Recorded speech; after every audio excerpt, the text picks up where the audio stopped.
I woke up transmigrated inside a novel, living the absolute dream as a filthy rich heir. But there was one massive catch. Vanessa Whitmore, the story's ultimate villainous heiress, was destined to be my sworn enemy. We were trapped in a bloodthirsty rivalry where only one of us would make it out alive.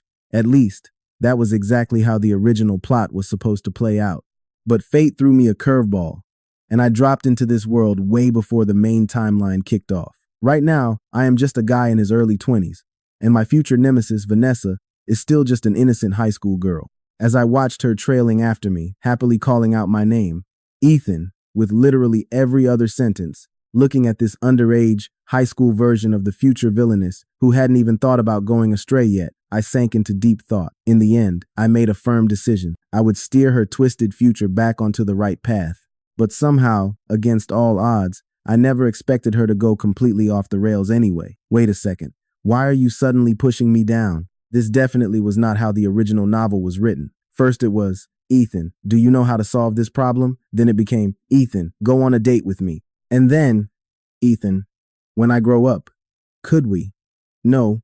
Her aggressively possessive gaze swept over my body. Then, she slowly licked her lips. Ethan, I turned 18 today. And just like that, the real story begins. Do you have any idea how many years you would get for making a move on a minor? At the dinner table, my best friend, Ryan Cole, blurted that out of nowhere. I nearly sprayed my mouth full of soda all over the place. Irritated, I quickly wiped my mouth. Are you kidding me? You couldn't wait until I swallowed my food before dropping that bomb? Nope, I purposely waited for this exact moment to say it. Ryan slowly forced down his bite of grilled meat, the crushing reality of our situation sinking in.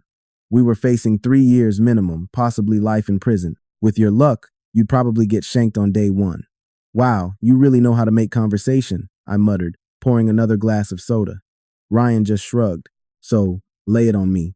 Why are you so recklessly determined to take in the Whitmore family's neglected third daughter? Please don't tell me you just fell for a pretty face. I heard she isn't even 18 yet. How is your mind this deep in the gutter at your age? And what exactly is wrong with 18? Listen, I am barely in my early 20s myself, just an underdog fighting to survive. I casually reached out with my chopsticks and swiped several freshly grilled slices of meat right off his plate. As I drenched them in sauce, I looked him dead in the eye. I will tell you the absolute truth. I am actually a prophet. I can clearly see the future. Oh yeah? And what exactly did you see? I saw that, in the future, that innocent little girl would mutate into a terrifying she-devil. She would literally pin me beneath her heel, torment me without mercy, and lock me away to keep me all to herself. All right, you have listed the benefits. So what is the downside? Ryan calmly fired back, dropping a line that was completely, utterly outrageous. I gave him a weird look, then silently scooted my chair a little further away. I never knew you were such a weirdo, I muttered. You are already spouting crazy nonsense. Why shouldn't I get involved? But hey, I'm sure you've got your reasons. You don't have to explain yourself, and I'm not gonna pry. Ryan adjusted his glasses, snatched his phone off the table, and quickly checked the screen. He shot up from his seat. Something just came up. I gotta head out, take your time eating, and give the new girl my best. I gestured toward the massive plate of raw meat he had just brought to our table. You're seriously skipping out on this? Fine, this meal's on me, I said. You got it, boss. Have a good one, Ryan replied with a grin. I waved him off and got right back to my solo battle with the barbecue grill. But honestly, I hadn't lied to him. I really did know the future. Why? Because I transmigrated straight into this crazy novel. About 1 month ago, after spending my days binging incredibly cheesy web novels, a speeding delivery truck slammed me right into another dimension. The absolute second I opened my eyes, I realized I had become a doomed side character with my exact same name. And according to the original, messed up plot, I was destined to cross paths with the ultimate villain, Vanessa Whitmore, and totally piss her off. She was the relentlessly abused, completely neglected third daughter of the Whitmore family, who eventually snapped and became a totally ruthless monster. Armed with terrifying business genius, she built a massive corporate empire from the ground up, but her violent rise to the top was paved with countless unforgivable crimes. Her dark story only ended when she was frantically running from the cops, and her getaway car smashed head-on into a massive fuel tanker. She died instantly in the roaring flames. Now, logically speaking, I should have stayed as far away from a dangerous psycho like her as humanly possible. But reality threw me a massive curveball. When I dropped into this world, Vanessa hadn't turned into a villain yet. She was still just a gorgeous, totally normal high school girl under 18. At worst, Her toxic family life just made her seem a little depressed and quiet. So, a few days ago, right before the Carter and Whitmore families sat down for business talks, I made a crazy gamble. I offered up a prime piece of real estate on the east side of the city, strictly in exchange for the Whitmores handing Vanessa over to my care. I tossed in a handful of other sweet concessions just to seal the deal, of course. The explosive news spread like wildfire through our elite social circles. Practically everyone became absolutely convinced that the Carter family had completely lost their mind. But they could talk all the trash they wanted. The joke was on them, because absolutely nothing could be legally built on that cursed land anyway. Enjoying the peaceful, sizzling bliss of grilling meat all by myself, I muttered under my breath, I'm gonna have to call up an archaeological team pretty soon. What on earth are you talking about? A soft, confused voice suddenly chimed in right behind me. I spun around and spotted a girl in a crisp school uniform, her hair tied back in a simple ponytail. Her eyes held that pure, totally innocent cluelessness that only a stressed-out high schooler could have. She looked absolutely drained, like school had really run her through the ringer today. Oh, it's nothing, I smiled.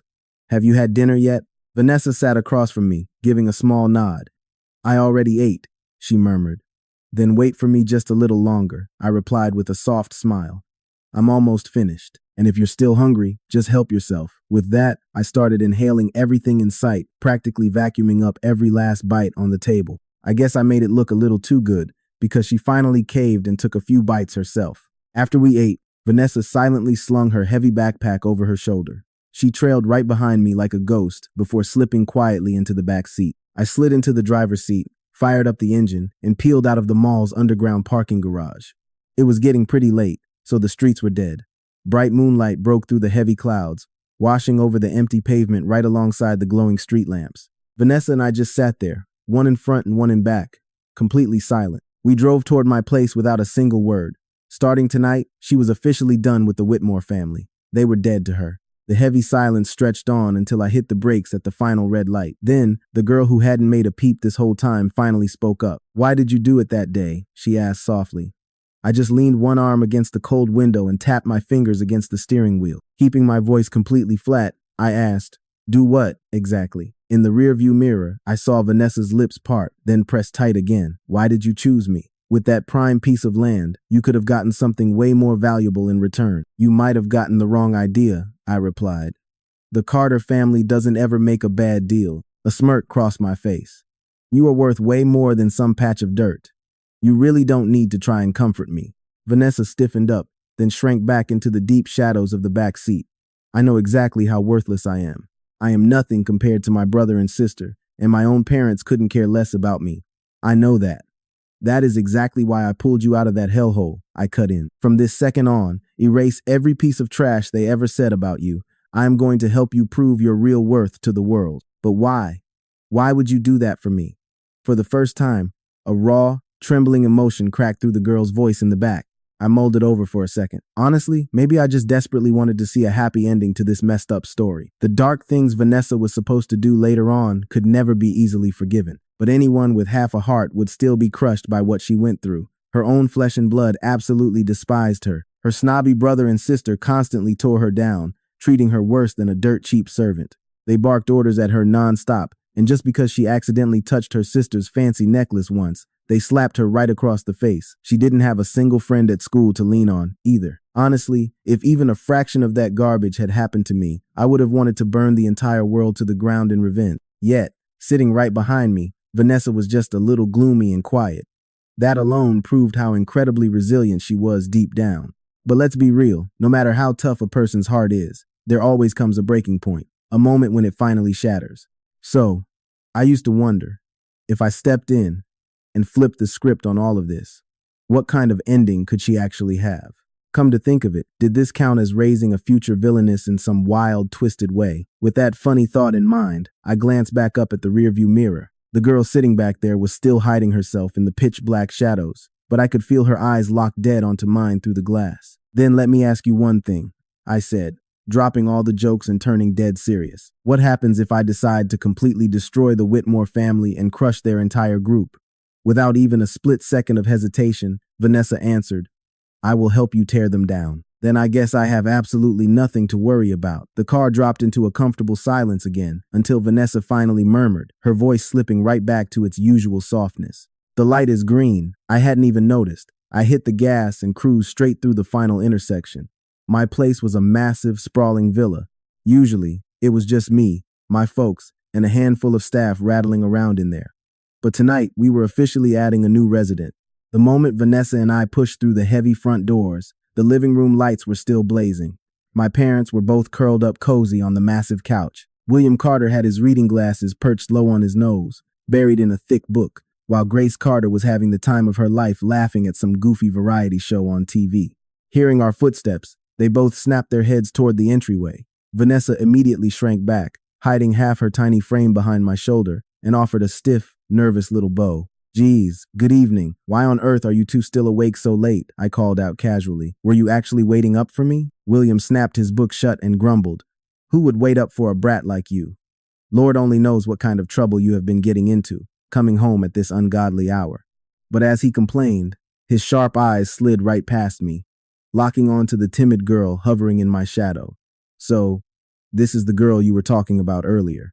Come over here and let us get a good look at you." "Ow! Ouch!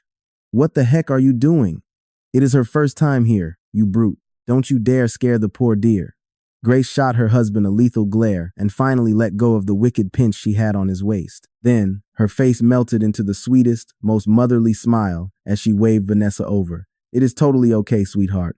Come on over here." Seeing the fierce, glowing approval shining in my mom's eyes, I instantly knew she had gotten the completely wrong idea about us. But whatever, screw it, it didn't matter right now. Vanessa bit her lip nervously and shot me a frantic look. I gave her a reassuring nod, and she slowly shuffled over to the couch. With a little gentle prodding from my mom, she finally sat down right beside her. "Go ahead, boy. Ask me anything." At some point in the chaos, William had relocated himself to the big leather armchair. For whatever reason, my dad was glaring holes straight through my skull, and it was seriously starting to creep me out. I quickly glanced over at Grace, who had already pulled Vanessa's small hand warmly into her own. I casually started chatting with her about everyday life, throwing my hands up in defense to show I was completely innocent in all this. Strolling over, I leaned against the back of the couch, letting out a dramatic sigh. "Seriously, my status in this family is at rock bottom. Looks like someone doesn't want their allowance anymore," Mom teased. I panicked. "Whoa, huge misunderstanding. I was actually talking about myself." My dad, William, caught the smirk on my mom's face and decided to spare me. "Come to the study with me," he ordered, standing up. Before heading out, I shot one last careful glance over at Vanessa. Under my mom's rapid-fire, enthusiastic interrogation, the girl looked a little lost. But honestly, she didn't seem resistant or totally panicked. She'd survived. Feeling a lot more relieved, I trailed behind my dad. As we walked away, snippets of their chat drifted into my ears. "So, Vanessa, what do you think of my son?" Mrs. Carter, he's okay. She should definitely be fine, right?" Once we hit the study, Dad took his spot behind the heavy desk and motioned for me to sit across from him. My butt barely hit the cushion when he dropped a massive bomb. "Your mother and I are planning to move out." "Wait, what?" I completely froze. How on earth is this the first time I'm hearing about it? Honestly, I had zero clue until this exact moment. Dad rubbed his forehead, looking totally exhausted. "Your mom thinks having two old folks like us hovering around will make it way too hard for you young people to develop your relationship. Besides, most of her elite squad of close friends have already upgraded to those fancy villas on the west side. She wants to take this perfect opportunity to move there too."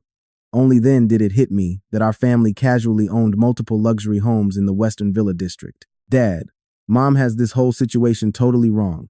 I brought Vanessa here. Not because." Before I could even finish, Dad held up a hand to stop me. "It's all good, son," he advised with a super earnest look. "Your parents are very open-minded about these things. You really don't need to explain yourself. Besides, you're already at that age. It's about time you started thinking about it."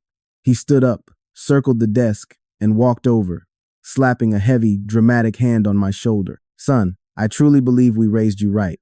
So before you do certain things, you really need to think them through carefully." His cryptic dad talk was making my brain short-circuit. "Dad, what exactly are you trying to say here?" "Look, that girl from the Whitmore family is absolutely gorgeous." His grip on my shoulder tightened like a vice. "But she is still underage." Why does everyone keep saying that? I didn't know whether to laugh or cry. Seriously, what kind of crazy things are you guys imagining? "Don't worry, I know exactly what I'm doing.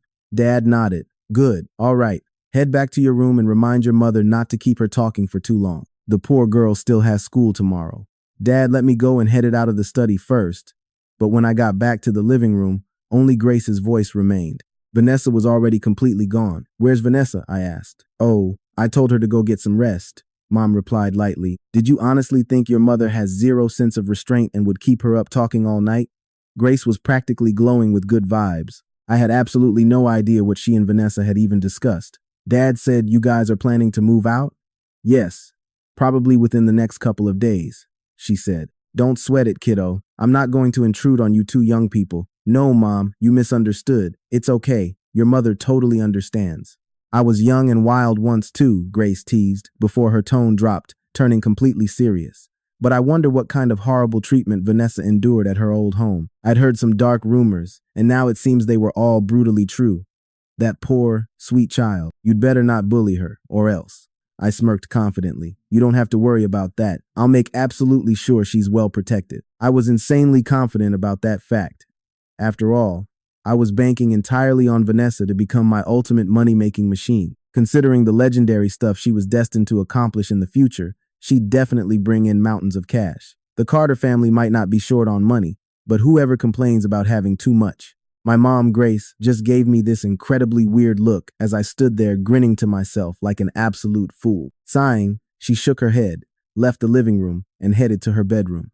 Thanks to my mother's sneaky arrangements, Vanessa's room was right next to mine. As I flipped off the hallway light and walked past her door, I noticed a thin slice of light still bleeding out from the gap beneath it. What on earth was she doing up so late? After thinking for a moment, I tapped gently on her door. You still awake in there? Total silence followed for several agonizing seconds. Then, I heard a faint rustling sound and super soft footsteps approaching. A moment later, the doorknob clicked, and the door crept open just a tiny crack. Vanessa had changed into a soft blue nightgown with a thick padded coat over it.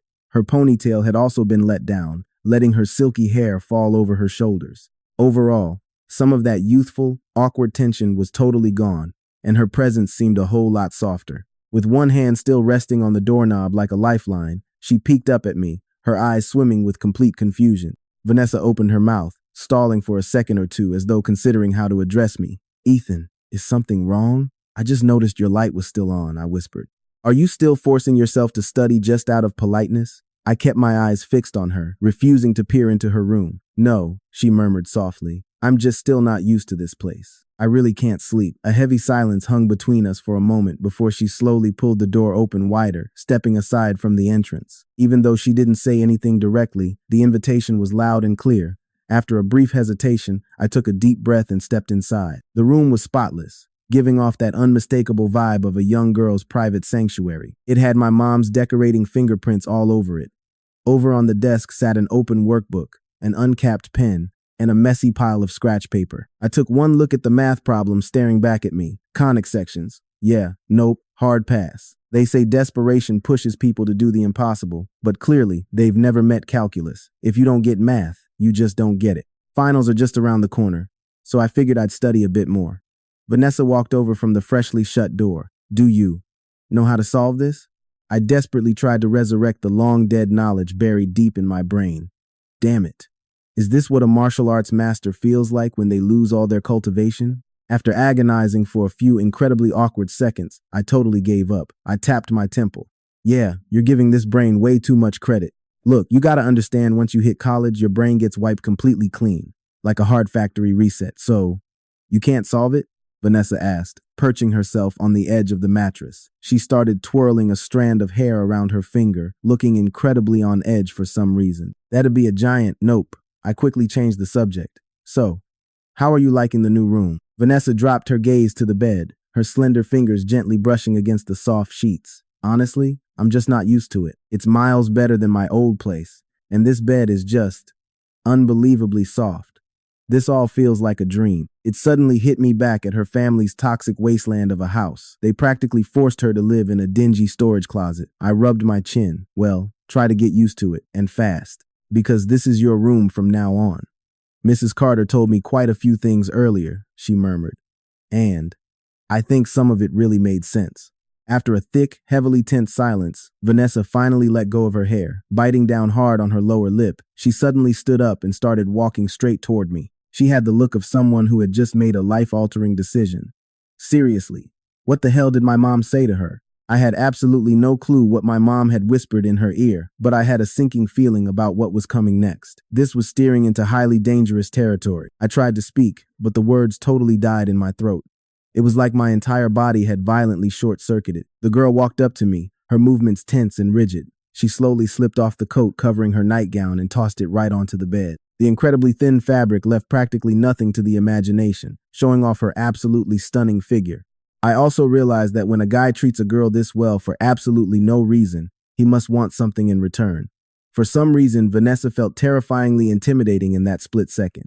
She took a step closer, and I instinctively backed up until the back of my knees hit the chair and I completely collapsed into it. So that's why she locked the door. The girl kept going, her voice trembling. I trust what you told me in the car. You literally saved me from that absolute hellhole. I owe you my life. So, if you need me to repay you. Vanessa leaned in close, pinning me to the chair. She slammed one hand against the backrest right next to my head, gripping the armrest tight with her other hand. A sweet, intoxicating scent drifted off her skin. Her flushed face leaned in dangerously close, burning as bright red as a ripe tomato. Her hot breath tickled my ear as she whispered, "If this is what you want, I'm willing to give it to you." Let me just skip to the end here. I totally bolted. First off, a girl shouldn't just throw words like that around, especially when she's drop-dead gorgeous. Second, you are way too young to be acting like this. At least wait until you're a full-grown adult. And finally, it's super late. Go to sleep. I'm out of here. After machine gunning those words at the speed of light, the exact same guy who had acted so incredibly cool and collected in the car fled the bedroom in an absolute blushing panic. Lying on a bed that was almost too luxuriously soft to feel real, Vanessa buried her face deep under the heavy covers. Her cheeks were practically on fire. Would he think she was just some cheap, easy girl? That awful thought kept repeating on an endless loop as Vanessa tossed and turned. Eventually, totally drained, she kicked off the blanket, poked her head out, and let out a heavy sigh. She hadn't been faking it earlier. She had completely, 100% braced herself to endure whatever he wanted to do to her tonight. Over 10 brutal years, under the Whitmore family's thumb, had taught her one cold, hard truth. If Ethan specifically demanded her, he definitely wanted to use her for something. But looking at it from Vanessa's point of view, other than her own body, she had absolutely nothing of value to offer a guy like him. That was exactly why she had made the choice to give herself up. Yet, after hesitating for barely a fraction of a second, he had outright rejected her, dropping that ridiculous line. "Wait until I'm 18? Vanessa whispered to the empty room. Dark memories violently crashed into her mind like a suffocating tidal wave. It flashed back to the day her entire world was flipped upside down. Starting tomorrow, you are packing up and leaving this house. Right in the middle of dinner, her so-called father, Richard Whitmore, had dropped the bomb on Vanessa in front of everyone. It wasn't a family discussion. It wasn't a heads up. Honestly, it was way too cold to even be called an order. He said it with the casual, careless tone of a man tossing out yesterday's trash, without a single shred of empathy. Her mother, Helen Whitmore, barely even blinked, looking more mildly surprised than anything. Wait, what happened? At the negotiation table today, the Carter family sent William Carter's kid, Ethan, to represent them. That naive little punk is nowhere near as sharp as his old man. He caved in and agreed to sell us the East Side property almost immediately. Richard smirked, oozing with arrogant satisfaction. All he asked for in return was a handful of rundown storefronts from the Whitmore Group, and Vanessa herself. Who could have guessed that a brilliant powerhouse like William Carter would raise such a hopelessly lustful fool of a son? Congratulations, Dad. You finally bagged that prime piece of land. Her older brother, Daniel Whitmore, raised his glass with a smug grin, clinking it against Richard's cup exactly as everyone expected. Ethan Carter is nothing but a spoiled, utterly useless trust fund brat. I still can't believe he handed over that land so effortlessly. Man, the head of the Carter family must be absolutely seething right now. Richard burst into booming laughter. Of course he is. That worthless kid doesn't have even 1/10 of the brains my son does. Ha ha.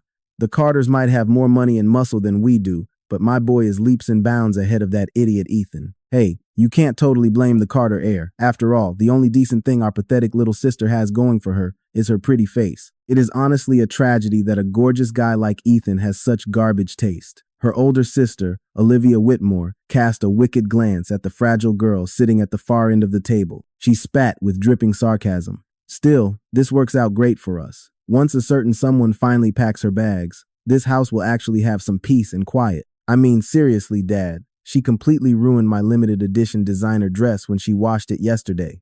Aren't you going to punish her for me? Oh, let it go, sweetie. Today is your sister's very last day living under our roof. Be the bigger person and let it slide just this once. In a couple of days, I will buy you 3 more dresses exactly like it. Oh, thank you so much, Daddy. You are the absolute best. Cruel, mocking laughter echoed through the massive dining room. But to the girls shrinking into the shadows, their lively celebration felt like it was happening on another planet. Vanessa just sat there, head bowed low in her lonely corner seat. She quietly ate a sad bowl of plain noodles she had boiled herself, a stark, depressing contrast to the luxurious feast her family was devouring just a few feet away. From the very beginning to this bitter end, she didn't dare utter a single word of protest against the twisted fate Richard had forced upon her. She just sat there in absolute silence, looking for all the world like a fragile, breathing porcelain doll, without even a flicker of emotion on her face. In a whisper so terribly soft only the shadows could hear, she breathed his name, Ethan Carter. Vanessa pulled herself out of her painful memories and slowly drifted off into an uneasy sleep. Meanwhile, holy crap, is this seriously how the future ultimate villainess tests a guy's self-control? I mean, what red-blooded man could possibly survive a temptation like that? Well, I did. Barely. So, everything is going to be totally fine, right? After sneaking back into my bedroom, that wild scene from earlier was still burning a hole in my brain. If she was already this devastatingly seductive at such a young age, just how incredibly dangerous was this girl going to become once she fully grew up? Honestly, I was half a second away from completely losing my mind and going along with it. Thank God our country has a very strict, very comprehensive criminal code to keep guys like me in check. I just lay there, staring blankly up at the dark ceiling, catching my breath. Vanessa's bold move had genuinely blindsided me. Apparently, those vicious rumors weren't just tricking the public. Even Vanessa herself was totally convinced that I had only brought her home because I wanted to use her body. Well, wait, hold on. I actually did bring her here because of exactly who she was. Just definitely not for that kind of dirty reason. Judging by how tonight went, the road to fixing this broken girl and raising the future villainess properly was going to be one ridiculously long uphill battle. I let out a heavy sigh, flipped off the bedside lamp, and forced myself to get some sleep. Bright and early the next morning, when a very timid Vanessa crept down into the living room, I was still in the kitchen whipping up a solid breakfast. Our eyes locked for a split second. She awkwardly snapped her gaze to the floor and obediently perched herself right on the very edge of the living room couch, like a scared stray. After lining up all 4 steaming bowls of noodles on the table, I casually strolled over to the living room and said, "Hey, go ahead and dig in. Don't sit around waiting until your noodles get all soggy." Then I jogged upstairs and knocked loudly on my parents' bedroom door. Breakfast is on the table. Luckily, they were already up and moving. My dad, William, called back through a massive yawn. "Got it, kiddo. You two go ahead and start eating." But when my parents and I headed back downstairs, Vanessa was still frozen in the exact same spot on the couch. Only now, she was hyper-focused, carefully studying a stack of loose papers I had casually left scattered across the coffee table. My mom, Grace, curiously leaned over her shoulder. "What are you looking at, sweetie?" Vanessa practically jumped out of her skin, frantically waving her hands in a total panic. "I'm so sorry. I really didn't mean to snoop. They were just sitting out, and before I even realized what I was doing, I relaxed, kid. Those are just the financial documents for the storefronts we recently scooped up from the Whitmore group. Judging by that intense look in your eyes just now, it looks like you might actually have a few bright ideas." William immediately recognized the business files and pushed Vanessa to share her thoughts. When Vanessa realized the intimidating William Carter wasn't messing around, she hesitated for a few agonizing seconds. Then, she took a deep breath and carefully murmured, "Well, I think these stores." While she started talking, I smoothly pulled my mom over to the dining table and dug into my breakfast, quietly playing it cool while watching the magic happen in the living room. I listened closely as Vanessa bravely laid out her brilliant strategies to my dad, one after another, while he just nodded along in deep concentration. With every word she spoke, the sheer respect and absolute approval shining in his eyes only grew brighter and brighter. I shoved a huge bite of noodles into my mouth just to hide the insanely smug, victorious grin spreading across my face. Yep, I had totally left those specific papers out on purpose. Everything was falling into place exactly according to my master plan. Smack! Someone flicked me right on the forehead, My mom was glaring at me with utter disdain. What on earth is going through that thick skull of yours? Why are you sitting there grinning like a total creep? Then, shaking her head, she turned around and hollered, Vanessa, honey, that is more than enough shop talk. Come get some food in you before it gets freezing cold. Seriously, what is there to even discuss with a boring old man whose brain is jammed full of nothing but business? Come over here and eat with us. While Vanessa settled in at the dinner table, William was still lounging heavily over on the couch.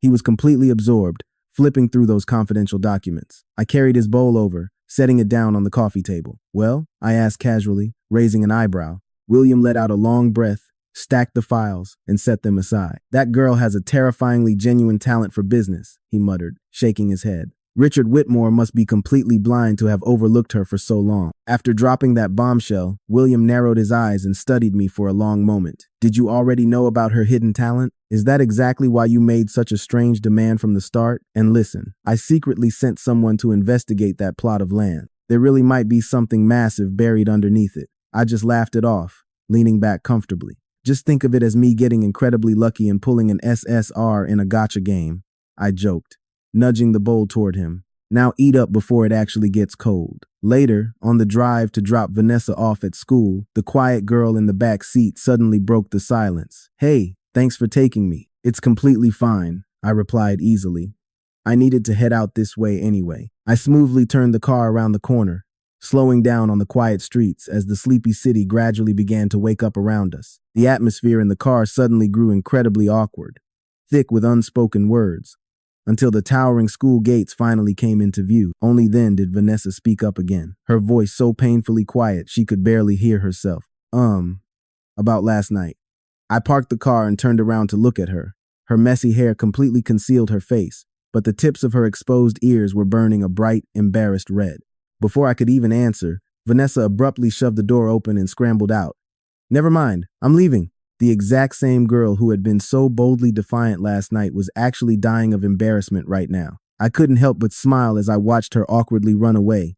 Then I shifted gears and drove toward my next destination. By the time I finally arrived, the rest of the crew was already waiting. Ryan immediately greeted me the second I stepped into the dimly lit private room. Dude, we've been waiting forever. Look, even Noah Bennett completely passed out. As he complained, Ryan aggressively patted the peacefully sleeping Noah right beside him. Noah woke up groggy, rubbing his eyes. Why? Is the food here? Not yet, man, but stop sleeping. I pulled out a chair, sat down, and asked, let me guess, is Tyler still not here? Ryan scoffed. When has Tyler Grant ever arrived anywhere on time? Ryan's voice carried the exhausted helplessness of someone who was way too used to this nonsense. Right beside him, Noah's heavy head swayed, and he instantly began nodding off all over again. Just as I opened my mouth to continue speaking, the sharp sound of the door clicking open echoed from behind me. Tyler strode into the room, tightly gripping a thick document envelope. I walk in and immediately hear you guys talking trash behind my back. That is pretty cold, guys. Ryan immediately clamped his mouth shut, awkwardly raising his head to admire the room's decor. Wow, that ceiling sure is ceiling-shaped today. I locked eyes on the heavy envelope in Tyler's hand, my tone turning serious. How bad is it? Tyler sighed darkly. Way worse than I ever expected. I never imagined. They had secretly done so many incredibly messed up things. Given his own elite family background, Tyler sounded genuinely, violently furious as the words left his mouth. That snapped Noah completely awake, and Ryan quickly turned his full attention back to the table. So, this is the real reason you two called all of us here today? I nodded grimly. That's right. Tyler nodded sharply, slamming the heavy envelope down onto the table. Inside, this is hard evidence, proof of the absolute garbage the Whitmore Group has been pulling over the past few years. Take a look for yourselves. Meanwhile, back at school during the break between classes, Vanessa sat isolated in her usual seat tucked away in the corner. Unsurprisingly, not a single person came over to talk to her, and because of her deeply guarded personality, she had never even considered striking up a conversation with anyone else. Simply put, she was a total outcast without a single friend at school. She had always spent her agonizing school days exactly like this. Yet for some reason, today, Vanessa found it incredibly difficult to just accept it. She actually found herself desperately missing the warmth of that soft bed from last night. Vanessa? Someone called out, suddenly tapping her gently on the shoulder. Vanessa instantly snapped back to reality, her eyes darting toward the person who had just touched her. It was the extremely quiet-looking girl who usually sat right beside her. Once she realized Vanessa was actually looking at her, the timid girl nervously gestured toward the classroom door. I think someone is looking for you," Vanessa blinked. For me, utterly confused, Vanessa cautiously walked out of the loud classroom. There, she spotted a petite girl leaning casually against the wall beside the door, clearly waiting for someone. Judging by the specific style and color of her school uniform, this mysterious girl was probably at least one grade below Vanessa. "Excuse me, did you need something from me?" Vanessa asked in total confusion, though she vaguely felt that this strange girl actually looked a bit familiar. "Oh ho, so you're the infamous third daughter of the Whitmore family?" The petite girl aggressively circled Vanessa once, closely studying her from head to toe while repeatedly nodding to herself. Although the entire situation felt incredibly strange and awkward, Vanessa surprisingly sensed absolutely zero hostility coming from her. The petite girl suddenly stopped dead in her tracks right in front of Vanessa, looked way up into her eyes, and demanded, "You, come with me." Honestly, it was worth mentioning that although the tiny girl was trying so hard to appear totally intimidating, their massive difference in height only made her look absolutely comical. What on earth is she trying to do? Vanessa wondered silently. Because of her toxic family circumstances, she was always hypersensitive to any hint of hostility or danger from others. Her own parents, brother, and sister always went out of their way to make her feel completely worthless and uncomfortable, whereas Ethan and his warm family did the exact opposite.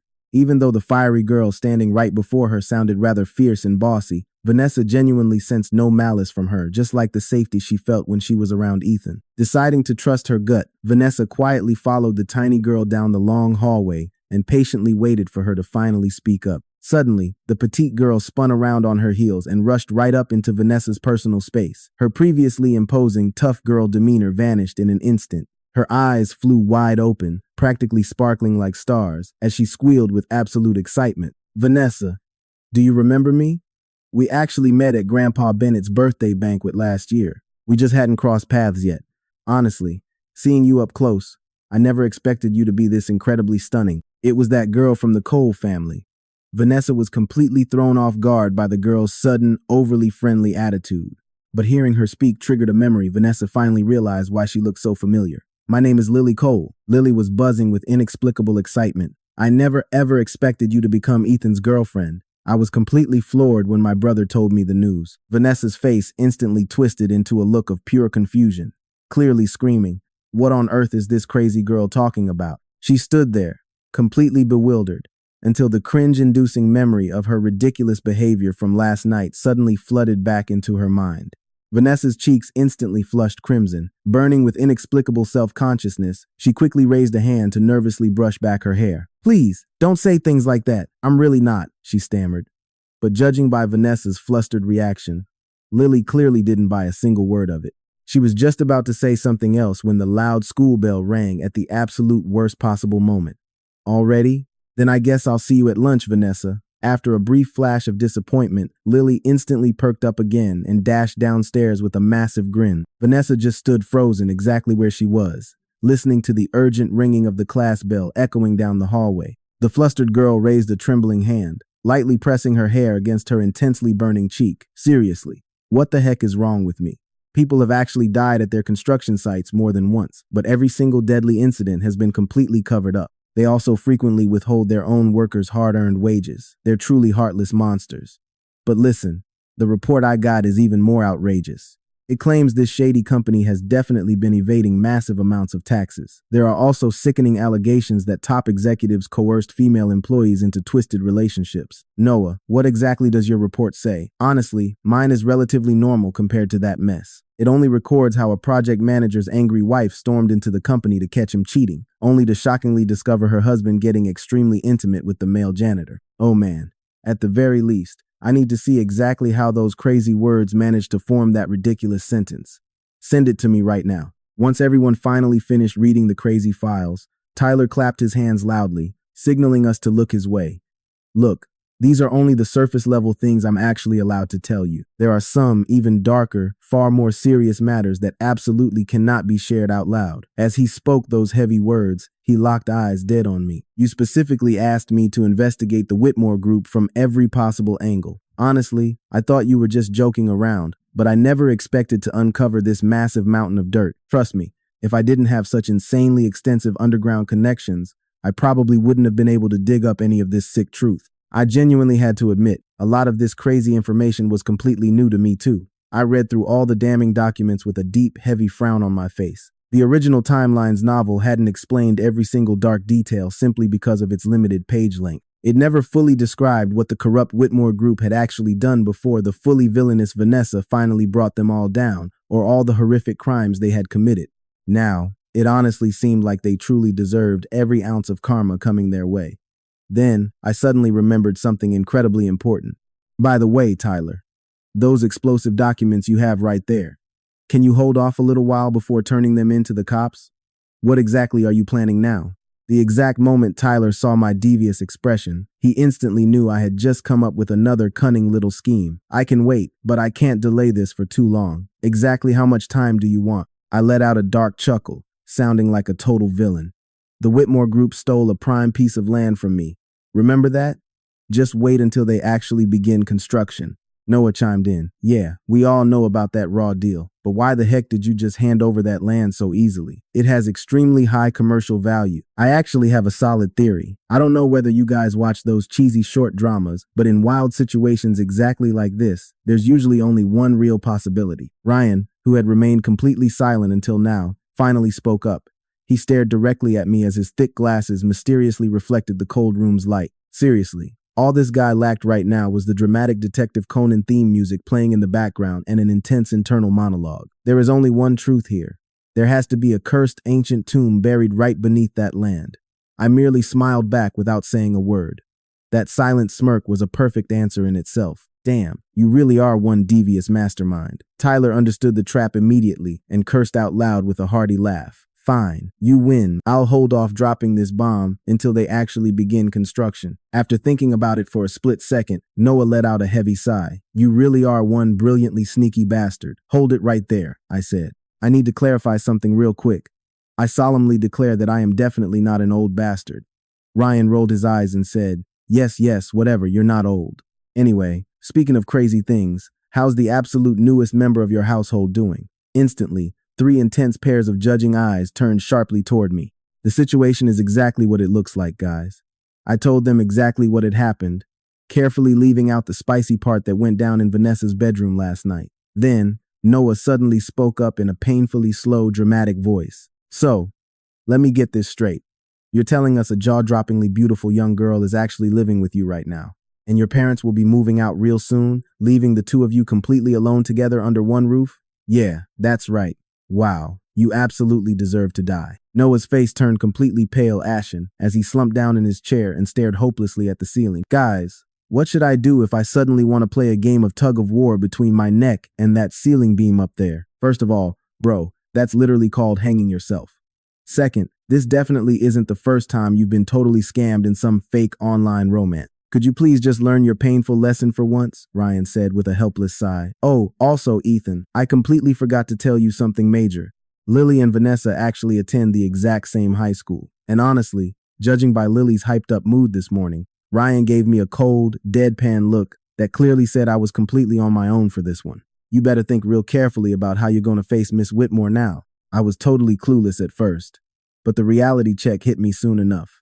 That very evening, Vanessa's attitude toward me became weirdly subtle. At first, just because of the intense chaos that went down last night, her eyes kept darting away whenever she looked at me. But now, she straight up dodged my gaze entirely. Whenever I spoke to her, she'd freeze up like a malfunctioning robot. Her only programmed responses were a squeaky, and got it, while the suspicious, burning red blush on her ears barely faded at all. Honestly, I was genuinely terrified the poor girl's brain might overheat. It got so painfully obvious that my mom, who hadn't moved out yet, actually came over just to interrogate me. Did you bully that sweet girl? Seriously, Mom, which one of us is actually your child? But there was no need to guess the cause. Just like Ryan had warned, Lily must have whispered some wild ideas right into Vanessa's ear, causing a girl who normally existed in a hilarious quantum state between reckless bravery and absolute panic to completely collapse into a timid, trembling mess. Knowing what I knew about Lily, Her entire personality basically revolved around aggressively playing matchmaker and shipping couples. She had probably heard some juicy rumor from Ryan and just gone completely overboard with it. Fast forward 2 days later, and William and Grace officially moved out.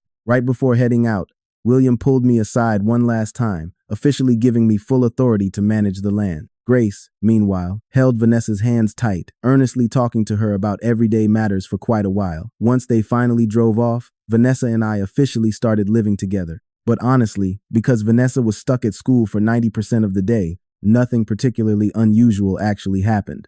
Plus, after finally escaping her indescribably toxic family, the girl became visibly more cheerful. Though, every single evening when she came home, the way she stared at me gradually shifted from awkwardly evasive to nervously uncertain, and eventually to downright intense. Still, I figured it probably wasn't a serious problem, right? Based on all the obsessive yandere novels I've read, it did feel a tiny bit dangerous. I definitely needed Ryan to rein Lily in and stop her from adding more fuel to the fire. Gradually, we naturally grew accustomed to living under the same roof. And during that time, Vanessa didn't pull anything strange. That fragile peace lasted right up until the very first morning of her long vacation. "Ethan, are you busy tomorrow?" Bright and early that morning, Vanessa wandered into the living room, still rocking her pajamas, and stared down at me on the couch. I thought for a second. No. Why? Then, "Go on a date with me." The high school girl dropped the absolute bombshell with bold, unwavering confidence. Early the next morning, I walked into the living room completely dressed, only to find Vanessa already waiting by the front door, fully ready to leave. Gone were her usual baggy pajamas and standard school uniforms. Instead, Vanessa was rocking a stunning light blue off-the-shoulder dress. The skirt flowed elegantly, like the rippling surface of a clear lake, and beneath that lake were her slender ankles and crisp white platform shoes. She had her pale, delicate arms neatly folded in front of her, clutching a cute little handbag like her life depended on it. She looked remarkably polite and well-behaved. She hadn't tied her hair into her usual sporty ponytail today. Instead, she let her long, silky hair fall softly behind her shoulders. The dark, flowing locks perfectly framed her face, softening her entire appearance into something incredibly sweet. Compared with her usual casual girl-next-door vibe, today's outfit made Vanessa look like an elegant, high-class heiress stepping out of a movie. Leaning in close, it seemed she had even put on a touch of light makeup. "Have you been waiting long?" I asked, walking over to her. Vanessa discreetly scanned me with a couple of quick once-overs. Then, as if to totally cover it up, she brought a tiny fist to her lips and cleared her throat twice. "No, I only just finished getting ready." With that smooth lie, she pushed the door open. Then, "Let's get going." As we hit the streets, the bright, warm sunlight felt amazing against our skin. Walking shoulder to shoulder with her, I finally had to ask, "Why did you suddenly invite me out today? Was this Lily's master plan?" I teased. Vanessa stopped, turned to look at me, and said with a deadly serious expression, "Mentioning another girl during a date cost you 10 points. Oh, I see." After a brief moment of total surprise, the reality of what was going on today finally clicked into place. Staring down at Vanessa, I couldn't hold back a chuckle. This girl was seriously something else. "I feel like you're making fun of me." Vanessa puffed out her cheeks and pouted adorably. "I think you're absolutely right," I shot back without missing a beat. Upon hearing that, Vanessa started playfully hitting my arm. She didn't use much force, so I simply stood there and let her do it. After all, as Ryan would definitely joke, this might just count as a reward too. "Okay, since you've already deducted points from me, can you at least tell me the correct answer?" I asked. Vanessa withdrew her fist and gave a hesitant, gentle nod. She opened her mouth and was just about to answer when her entire body suddenly froze. A massive blush exploded across her face, and she frantically shook her head. Actually, maybe not. I could totally tell she was panicking, but that only made me even more curious about what exactly those two had discussed. "By the way, let me confirm something," I said smoothly. Vanessa blinked up at me. "What is it?" I watched her flustered reaction with interest, feeling my own competitive spirits suddenly stir. "Are there ways to earn bonus points today?" "Of course, you need bonus point opportunities. That is exactly how you bring out a guy's competitive side." Lily took a huge bite of cake and spoke to Vanessa with a deadly serious expression. "I pull this trick every single time I play video games with my brother. And trust me, I always manage to hustle him out of his entire allowance." "Got it." Vanessa listened intently, bobbing her head as her pen flew across the notebook, frantically jotting down every single detail. "But honestly, the most important thing is just rolling with the punches. Here, say, 'Ah,'" Lily grinned, popping a French fry right into Vanessa's mouth. Look, Vanessa, I already interrogated my brother about this. Ethan is basically a total pushover. Vanessa nodded seriously, completely soaking in the intel. Wow, Lily, you know so much. Lily puffed out her chest like a proud general. What can I say? I am a master of dating sims. But then her smile faded into a curious smirk. So, why the sudden urge to ask him out anyway? Vanessa paused, her cheeks flushing. I don't know. I've just been acting really weird lately. Like, sometimes I can't even look him in the eye. Lily leaned in, completely hooked. Oh? And what else? Well, 2 days ago, I accidentally bumped into him right after he took a shower. He was totally shirtless. That image is literally burned into my brain. As the words tumbled out, Vanessa's head dropped lower and lower, her voice fading into an embarrassed little whisper. Lily's eyes practically lit up with stars. Okay, spill. What do you actually think of Ethan? He's really sweet. Whenever I sleep through my alarm, he's always there to wake me up. He's an amazing cook, too. And whenever it rains, he comes to get me, always tilting the umbrella so I don't get wet. She didn't even have to think about it. The compliments just poured out of her heart like a rushing river. Thud. Stuffed and completely satisfied, Lily collapsed onto the table with a goofy, triumphant grin, throwing a thumbs up at the totally confused Vanessa. Good luck out there, girl. I will. Vanessa nervously accepted the hype. Still, one question lingered in her mind. What on earth was a dating sim? Almost got it, just a little more, I muttered, standing right beside Vanessa at the claw machine. Vanessa was dead serious. Her eyes locked onto the mechanical claw like a sniper as it slowly dropped down. The moment it snagged the plushie by the ear and hoisted it up, she literally stopped breathing, totally frozen in suspense. But come on, anyone who's ever played these rigged machines knows the claw losing its grip halfway up is basically guaranteed. Sure enough, Vanessa watched in absolute despair as the prize slipped right near the chute and tumbled all the way back down. She let out this gut-wrenching sigh and looked up at me with the most pitiful puppy dog eyes imaginable. Hey, don't sweat it. Watch a pro at work. I gave her head a reassuring pat, dramatically dropped my last 2 tokens into the slot, and took a deep breath. My gaze sharpened. I carefully calculated the claw's path and exact drop zone. Ready. Hit it. I slammed that button with lightning speed alongside Vanessa. We watched the claw drop with absolute bated breath. Fast forward to a few minutes later, and Vanessa was squeezing a massive teddy bear. As we walked out of the roaring arcade, she buried half her face in the bear's giant head, her voice completely muffled. I actually thought you were gonna win one for real. Hey, my technique was just slightly off. We'll definitely crush it next time. I rubbed the back of my neck, feeling my cheeks heat up. So much for looking cool. I totally choked, doing even worse than Vanessa. My claw didn't even hold the toy for a single second. So, I had to bust out my ultimate superpower, cash. I just bought the giant stuffed animal and handed it straight to the girl walking beside me.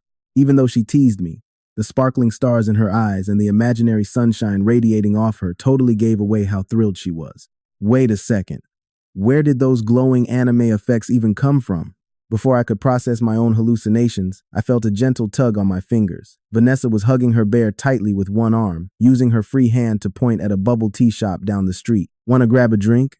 After surviving 2 chaotic hours in that arcade, my throat was completely parched, so I eagerly nodded. Without missing a beat, Vanessa slid her fingers down from mine and naturally intertwined her hand with my own. Her hand was incredibly soft and just a little warm. She held on to me so gently, her grip trembling with this adorable mix of nerves and hesitation. Catching the bright red blush creeping all the way up to her ears, I wasn't about to ruin the moment.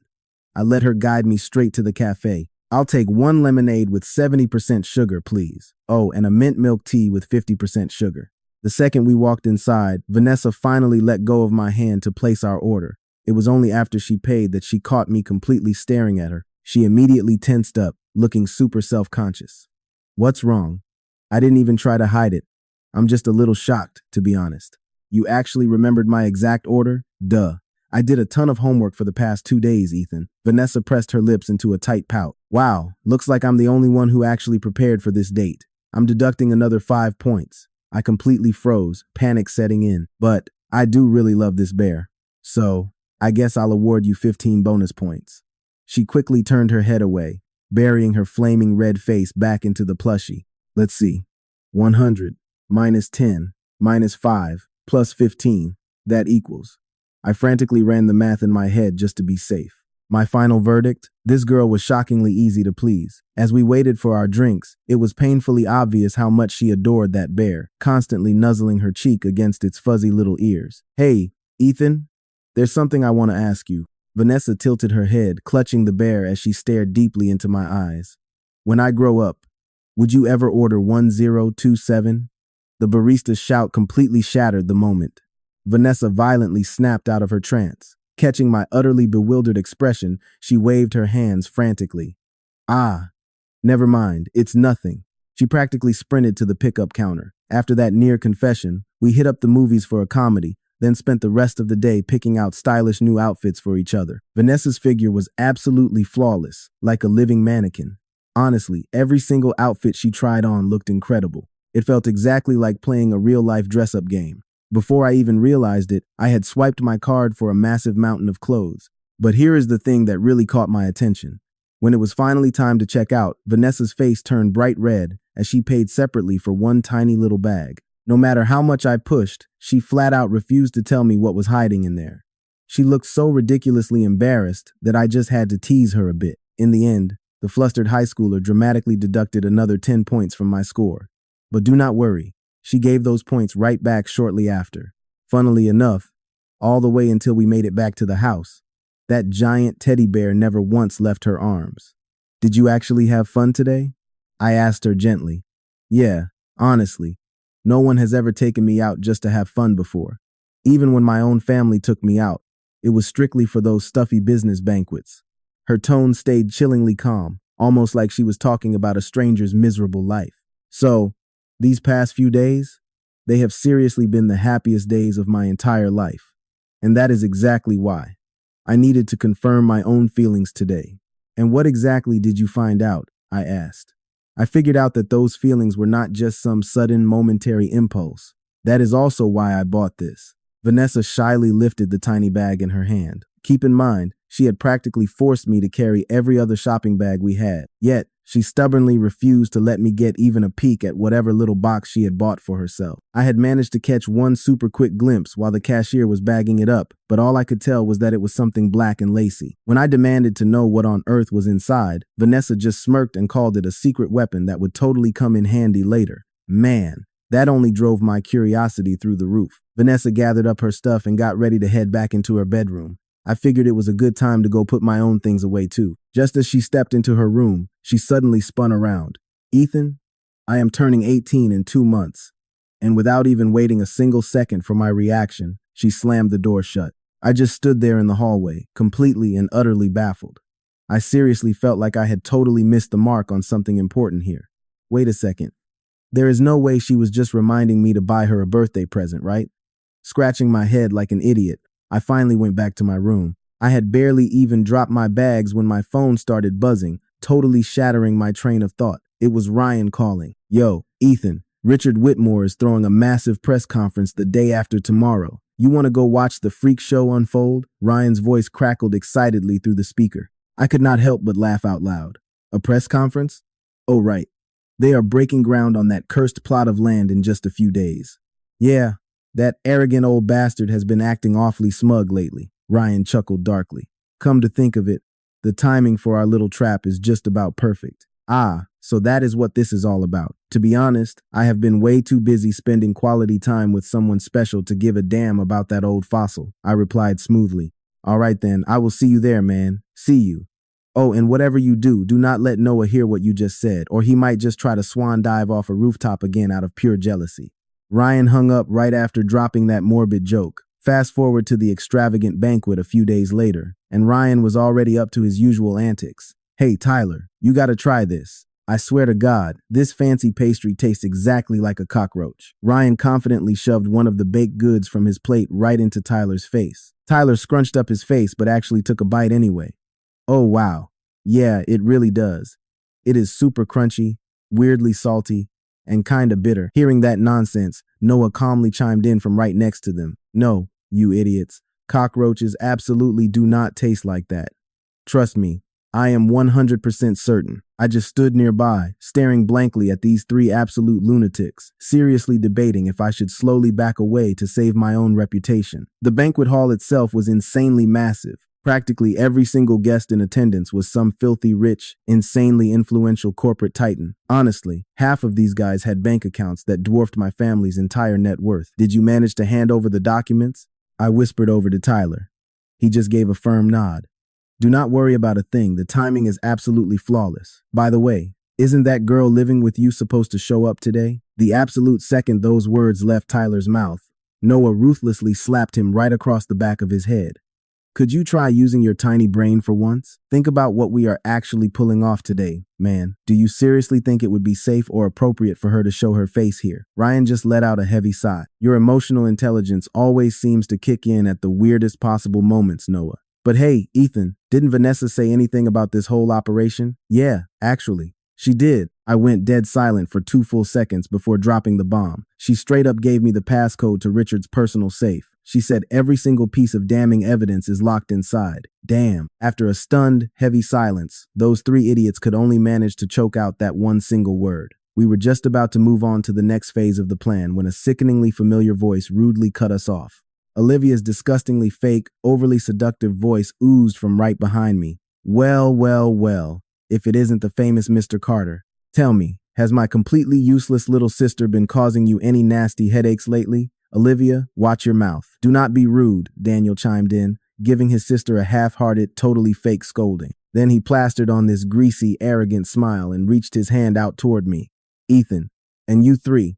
It really has been quite a while, hasn't it? Right at that exact moment, the grand architect of this misery, Richard himself, confidently strutted up onto the main stage to deliver his big speech. I just coldly stared down at Daniel's outstretched hand for a second. Then, without missing a beat, I reached right past Ryan and shoved that plate of cockroach-flavored pastries straight into Daniel's palm. A handful of wealthy guests nearby instantly snickered, totally unable to hold back their laughter. Daniel's smug face instantly darkened with pure humiliation. Ethan, I seriously do not recall ever offending you. Or, wait, have you actually fallen for my pathetic youngest sister? Are you really trying to play the heroic knight and stand up for her honor?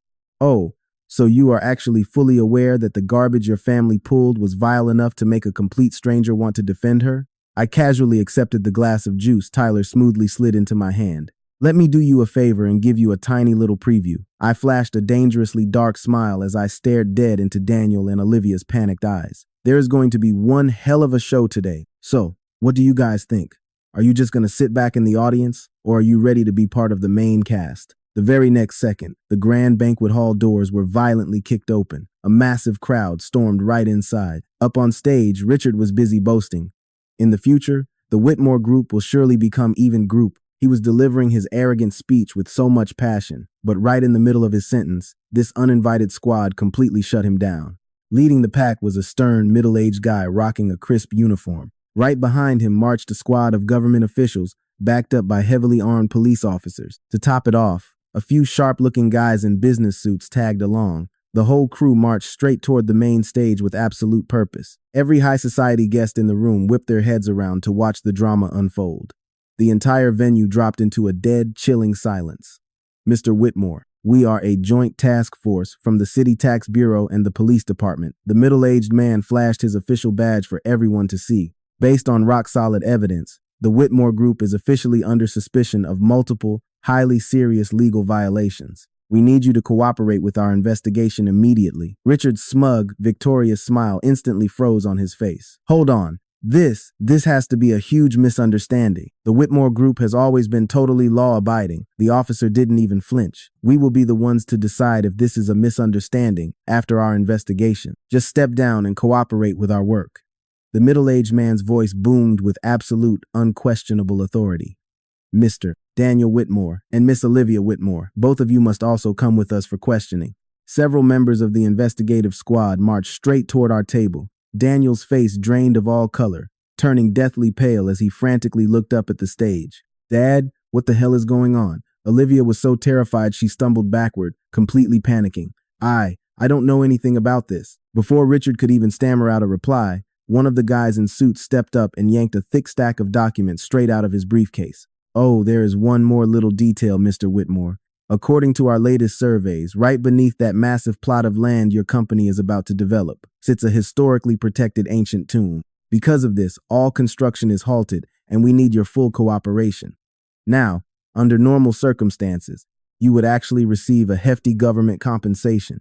But, considering the absolute mess you're in right now, the suited man exchanged a knowing, mocking glance with the police chief. Yeah, you're gonna need to survive the criminal investigation first. No, no, no, no, that is impossible. Richard lunged forward and snatched the documents out of the guy's hands like an absolute madman. But the faster his eyes darted across the pages, the paler and more lifeless his face became. Finally, his trembling legs totally gave out, and he collapsed onto his knees in utter defeat. Sitting comfortably in the crowd, I just quietly watched the glorious show unfold, taking a slow, refreshing sip of my juice. Man, what do you think about me recording this masterpiece to watch at home? Noah laughed, waving his smartphone around. Don't worry, I'll send you the full high-definition video later. Make sure you send a copy to me, too. Ryan calmly adjusted his glasses, thoroughly enjoying the sight of the high-class banquet descending into total beautiful chaos. They showed up right on schedule, I noted. Of course they did, Tyler bragged with a huge grin. I mean, look at the genius who arranged all of this. Noah suddenly rubbed his chin, looking a bit thoughtful. Hey, what about Richard's personal safe? You know, the one Vanessa gave you the password for? Do you think it might have even more explosive evidence inside? Maybe, I chuckled, gently swirling the drink in my hand. All right, let's head out. This place is about to turn into a total madhouse. We turned around and started heading for the exit. Right before crossing the threshold, I threw one last glance back at Richard. The totally crushed, devastated man just happened to look up, locking eyes with me. A cold, victorious smirk slowly curled across my lips. I gently raised the glass in my hand, giving him a mocking little toast, before finally tossing it onto a nearby table and walking away without ever looking back. Right behind me, I could hear Richard roaring my name, Ethan, in absolute furious desperation. But as soon as we stepped out of that stuffy hall, the cool, fresh night air immediately washed over us, feeling completely refreshing. So, man, what exactly are you planning to do next? Tyler asked, looking completely hyped. Well, once the official investigation results drop, the Whitmore Group is definitely going to face a massive restructuring or straight-up bankruptcy liquidation. I calmly straightened out my suit jacket, and when that beautiful moment happens, the Carter family is going to slide right into the auction and gobble up their most valuable assets. Ryan gave a slow, approving nod. Yeah, Ryan added with a smirk, my family is definitely going to want a piece of that pie, too. Wait, you guys are all getting in on this? Tyler gasped. Well, screw it, then I'm joining the feast too. Noah suddenly chimed in, laughing along with us. After exchanging a few laughs and saying our goodbyes, I hopped in my car and started the drive home. Halfway there, my phone gave a sharp buzz. It was a sweet text message from Vanessa. Hey, are you coming home for dinner tonight? I just whipped up a few dishes. A warm, genuine smile spread across my face as I quickly typed back. I'll be right there. Wait for me. The second I unlocked and pushed open the front door, this incredible, mouth-watering aroma of home-cooked food rushed right at me. Vanessa, rocking a cute little apron, peeked her head out from the kitchen. Oh, you made it back at the absolute perfect time. I literally just finished the very last dish. Her pretty face held that same calm, gentle expression it always did. 3 beautiful dishes and a steaming bowl of soup were perfectly laid out on the dining table. They were just your ordinary, everyday, home-cooked meals, but man, they looked absolutely incredible to me. I immediately grabbed my chopsticks and tasted a juicy piece of braised pork. Wow, this is seriously amazing. When the heck did you even learn how to cook like this? Back when I was still living over there. The family servants would constantly forget to make any food for me. But hey, luckily, they never actually banned me from sneaking into the kitchen. Vanessa casually brushed off her dark past like it was absolutely nothing, gently placing some fresh veggies right into my bowl. By the way, that huge blowout that happened today, it's already all over the evening news. My chopsticks paused for a split second right over my plate. So, how do you actually feel about it all? Vanessa just kept eating her food quietly for a moment. Honestly, I don't feel anything at all. Those people, they stopped being my real family a very, very long time ago. In fact, seeing them finally crash and burn like this, it actually makes me feel pretty damn satisfied. She slowly raised her head, locking eyes with me, her gaze completely clear, strong, and totally sincere. Ever since you took me in, you and your parents have been my only real family. I held up my phone. I've got a video from the scene. You want to see it? Yeah, she replied. Honestly, watching this makes me feel like I could down 2 more bowls of rice. She laughed. You'd better slow down, or you're gonna make yourself sick. I teased. I handed her my phone, completely relaxed. After that little moment of sweet revenge, things finally settled down into a peaceful routine. The Whitmore family was way too busy drowning in their own messy scandals to bother us anymore. Before we knew it, time flew right by, and Vanessa's 18th birthday finally arrived. Bright and early that morning, the loud buzzing of the doorbell dragged me right out of my sleep.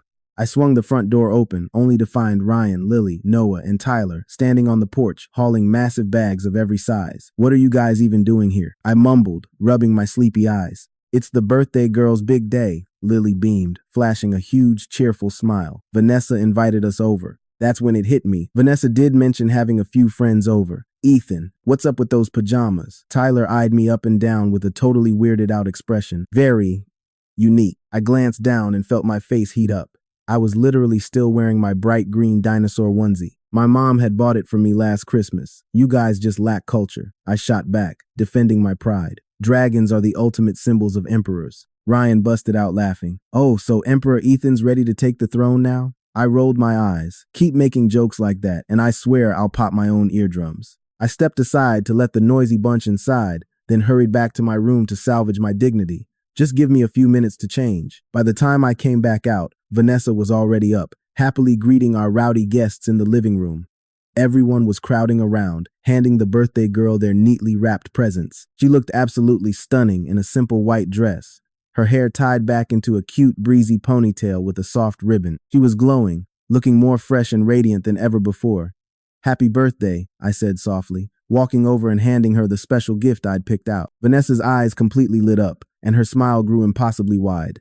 "Thank you so much. Aren't you going to tear it open?" I asked. But she just shook her head. "I want to save it and open it with all the other gifts later," she replied warmly. Lily suddenly bounced over. "Hey, Vanessa, my brother and the guys lugged a huge barbecue grill over here. How about we throw a massive backyard barbecue for lunch?" "That sounds amazing to me," Vanessa said, shooting me a quick, questioning glance to make sure it was cool. I gave her an easy nod. "All right then, I'll go prep the ingredients. Ryan, get over here and help me." And just like that, the crazy morning flew by in a blur. The entire villa was buzzing with such a warm, joyful energy. Vanessa looked genuinely, completely happy, smiling so much more than her usual quiet self. But of course, halfway through flipping burgers, the doorbell suddenly shrieked.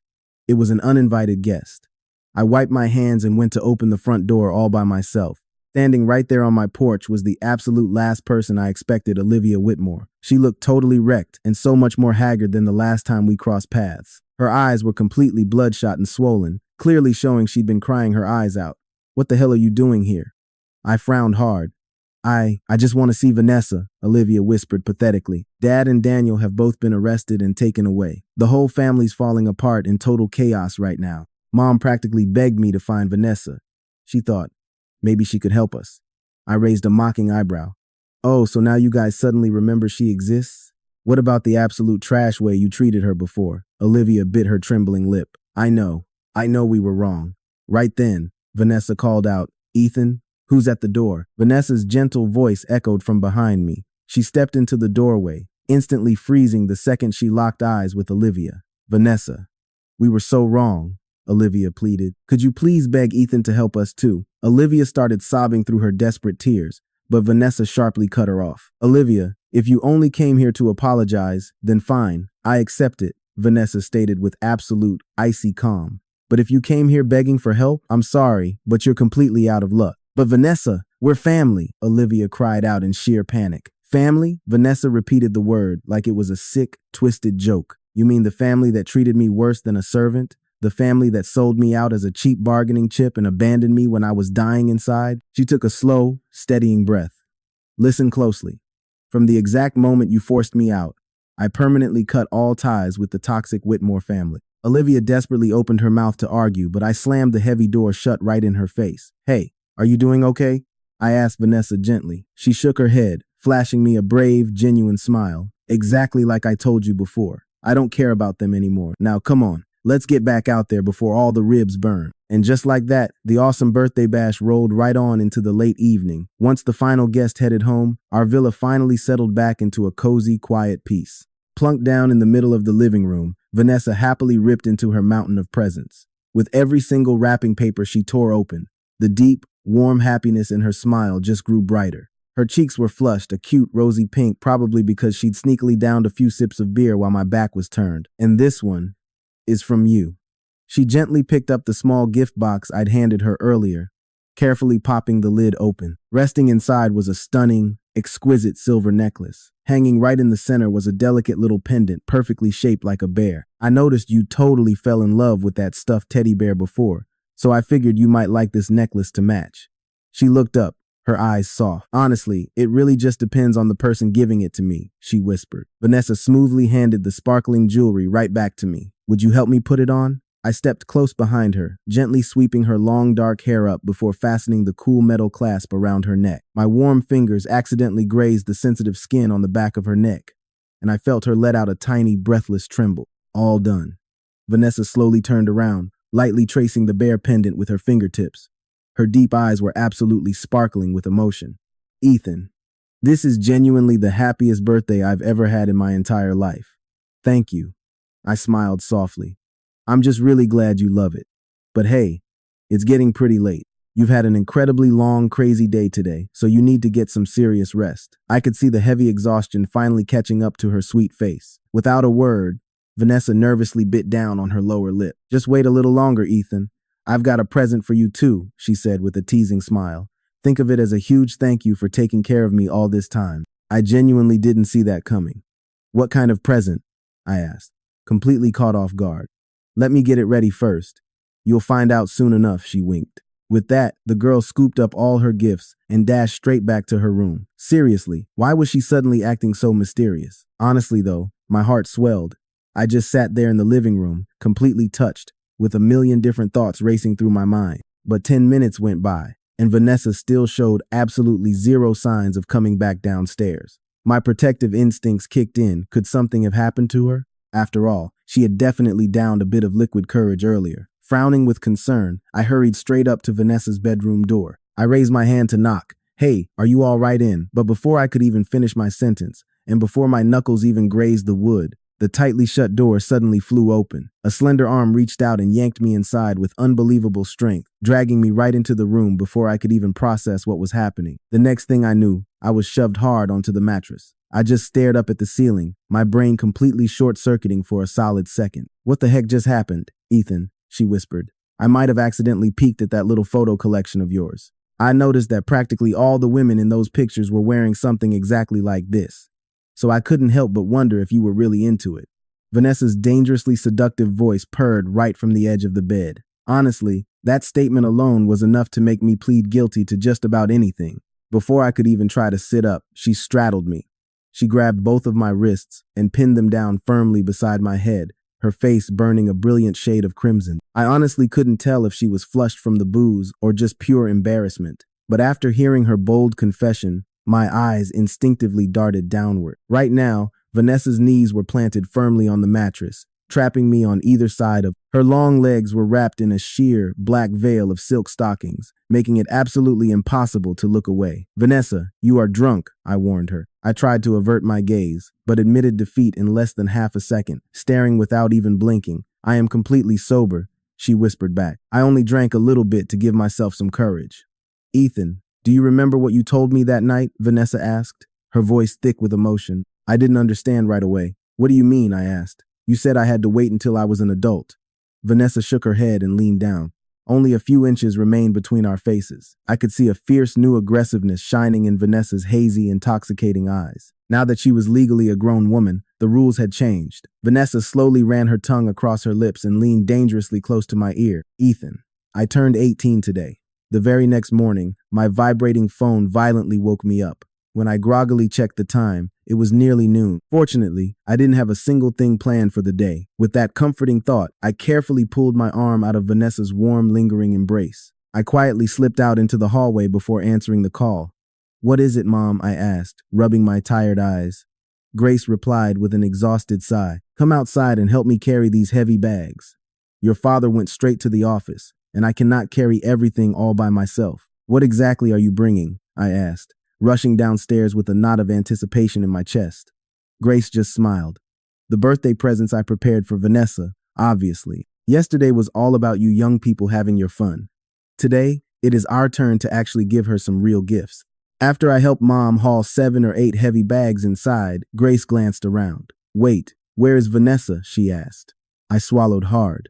She completely wore herself out yesterday, so she is still resting. I fought like hell to keep my expression completely blank, trying to hide the wild reality of last night. Hearing my excuse, Grace frowned, her eyes narrowing as she carefully scanned me. The moment her piercing gaze landed dead on my neck, a wicked, all-knowing smirk crept onto her face.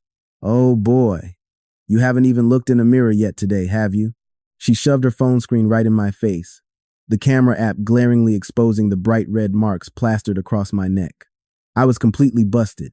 Meanwhile, back inside the master bedroom, the early morning sunlight was already slicing through a tiny gap in the heavy curtains, splashing warm, golden patches of light all over the cold wooden floor. Vanessa finally stirred awake, only to find the tangled sheets beside her completely cold and empty. Groaning softly, she rubbed the sleep from her heavy eyes and slowly sat up. The heavy blanket slipped from her shoulder, exposing the angry red marks bruised along her collarbone. Downstairs, the muffled sound of whispering voices suddenly sent an icy chill creeping down her spine. Scrubbing away the sleep, she slipped into some comfortable clothes and padded downstairs, still reeling from the whirlwind of her new life.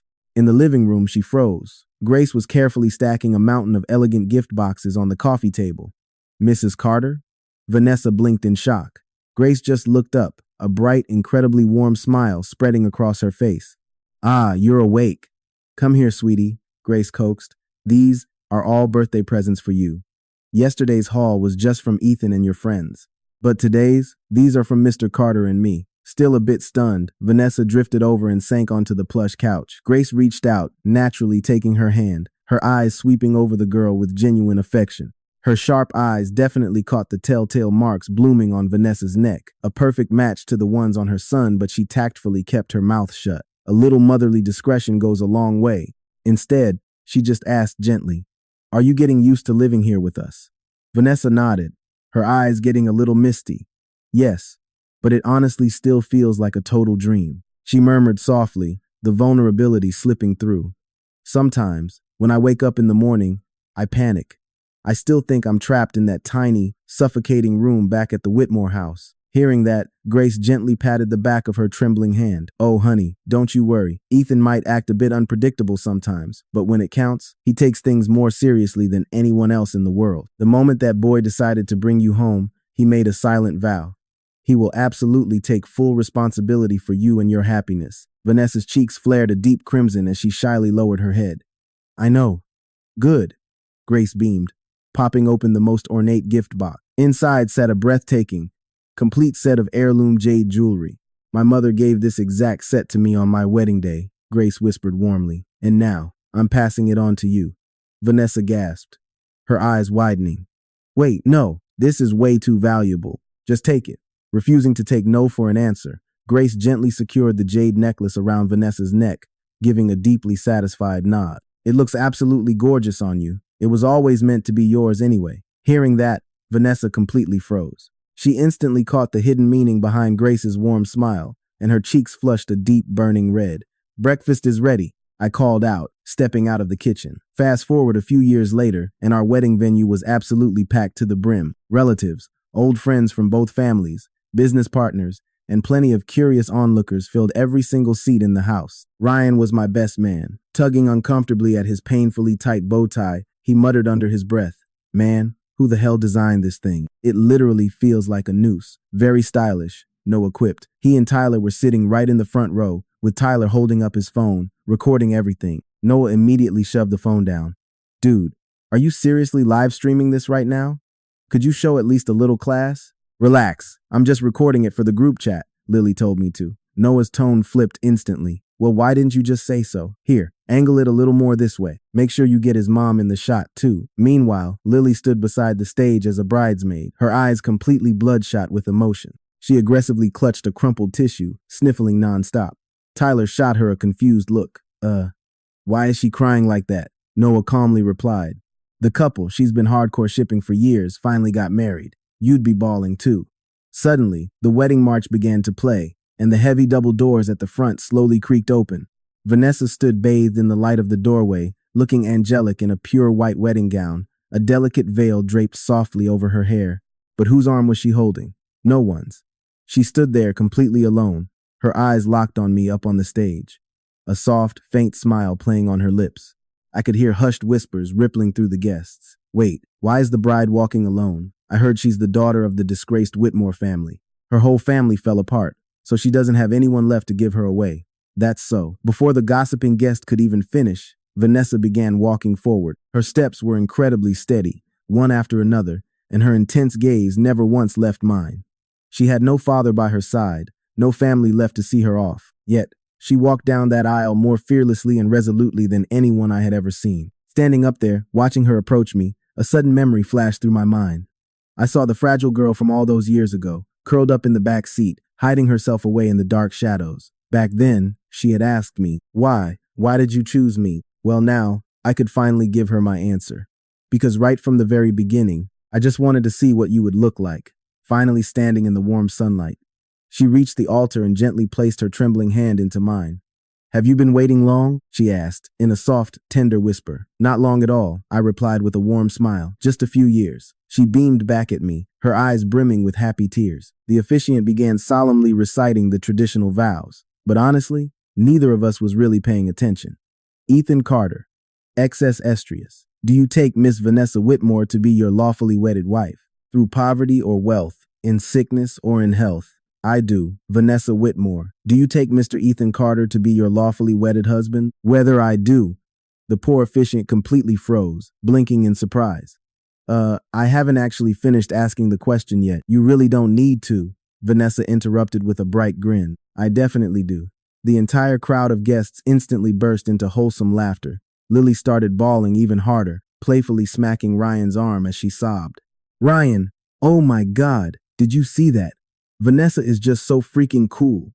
Ryan just rolled his eyes. Yeah, I saw it. Now help me loosen this damn tie first. It's literally choking me out. When it came time to exchange the rings, I took Vanessa's hand and softly brushed my thumb over a small, rough callus on her finger, a physical testament to her years of endless homework and grinding out business plans. I gently slipped the diamond ring onto her slender finger. It was a flawless, perfect fit. But when it was her turn to slide my ring on, her hands were trembling like crazy. She fumbled desperately with the band, struggling for what felt like ages. Hey, stop shaking, I teased in a low whisper. I'm not shaking, she stubbornly denied, but her hands only shook even more frantically. The crowd erupted into laughter once again. After finally managing to get the ring onto my finger, she let out a massive sigh of relief and shot me a playful glare. I leaned in close, whispering right into her ear, You sure were pretty energetic last night. So why are your hands shaking so badly now? Her face exploded into a fiery red blush, and she sharply stomped her heel right onto my foot. The officiant finally found a safe window to speak up. The groom may now kiss the bride.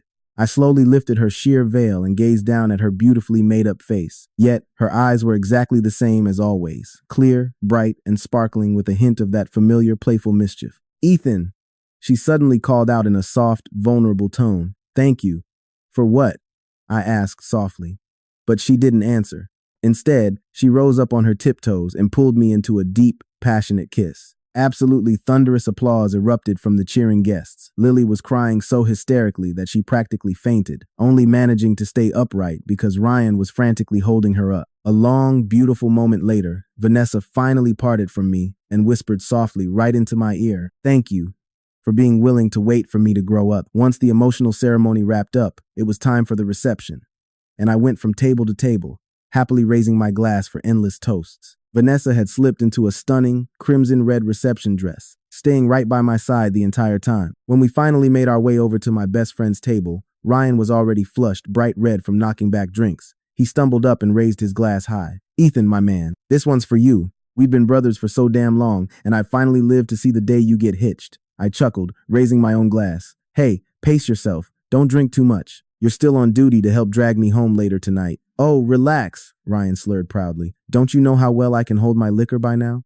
With that, Ryan chugged his entire glass in one massive gulp, and then immediately face-planted right onto the table. Noah let out a heavy sigh, calmly propping the lightweight drunk back upright. The idiot literally passes out after a single drink, yet he always insists on showing off. Tyler then jogged over, excitedly raising his phone camera. Come on, guys, get together for a picture. Let's grab a shot. Vanessa and I stood shoulder to shoulder.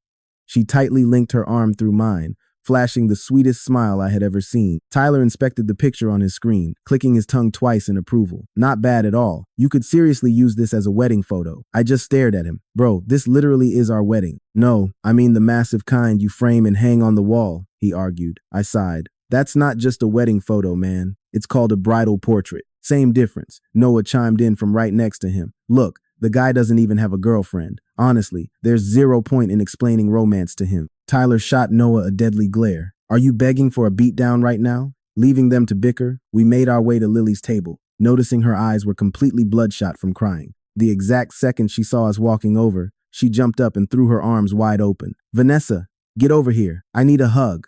Vanessa just beamed and wrapped her in a warm embrace. Lily openly sobbed right against her shoulder. You two absolutely have to stay happy together. You just have to. Or the ship I've been hardcore rooting for all these years is going straight down. Don't worry, we will, Vanessa promised, gently rubbing her back. Lily finally let go, but then she whipped around to face me, her expression instantly dropping into dead seriousness. Listen up, Ethan. If you ever dare to treat Vanessa badly, I swear I'll be the very first person to completely ruin your life. I raised an eyebrow. And how exactly do you plan on doing that?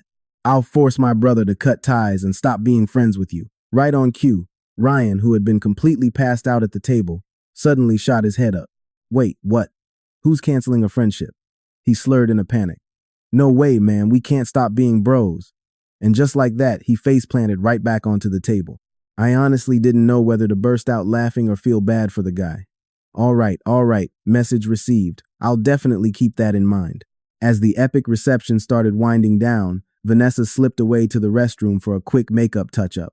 I was just chilling alone in a corner, sipping some water, when a shadow suddenly stepped up to me. It was Olivia. After going our separate ways all those years ago, her glamorous facade was completely shattered. She looked completely broken and drained. She was wearing a painfully basic dress, and that infuriating, arrogant smirk she used to constantly wear was completely gone. Mr. Carter, she muttered, shifting awkwardly right in front of me. I just stared her down, refusing to give her a single word. I only wanted to come check on Vanessa, she whispered, her voice trembling. I fully know she doesn't ever want to see my face. I know I don't deserve to even breathe the same air as her anymore. But today is her wedding day. She hesitated, nervously, forcing herself to look me in the eye. Could you please just pass a message to her for me? Just tell her, I'm so deeply sorry. Her eyes brimmed with red tears. And please tell her I truly wish her nothing but happiness. I kept my cold gaze locked on her, letting the heavy silence drag on for a few long seconds. Why don't you tell her yourself? Olivia instantly froze, her eyes slowly tracking to where I was looking. Vanessa had already quietly walked back and was standing just a few feet away. The two estranged sisters locked eyes, the heavy tension bridging the agonizing distance between them. Holding her head high, Vanessa calmly strolled over to my side, her gaze fixed entirely on Olivia. Vanessa. Olivia's trembling lips parted, but my wife cut her off instantly. I heard every single word. Vanessa's tone was incredibly steady and unshaken. I accept your good wishes. Olivia's eyes instantly welled up with a fresh wave of tears. Vanessa, about every horrible thing that happened back then. The past is completely over, Vanessa interrupted, shutting it down. Let's be clear, I am absolutely never going to forgive any of you, but I'm also done wasting my energy hating you forever. Holding on to that kind of rage is just way too exhausting. She paused for a beat, then sweetly slid her arm back through mine, pulling me close. I am incredibly happy right now. I finally have a husband who truly loves me, incredible in-laws who actually care about me, and ride-or-die friends. That is more than enough for me. Hot tears cascaded right down Olivia's pale cheeks. She just kept nodding over and over, completely defeated. Good. That's really good.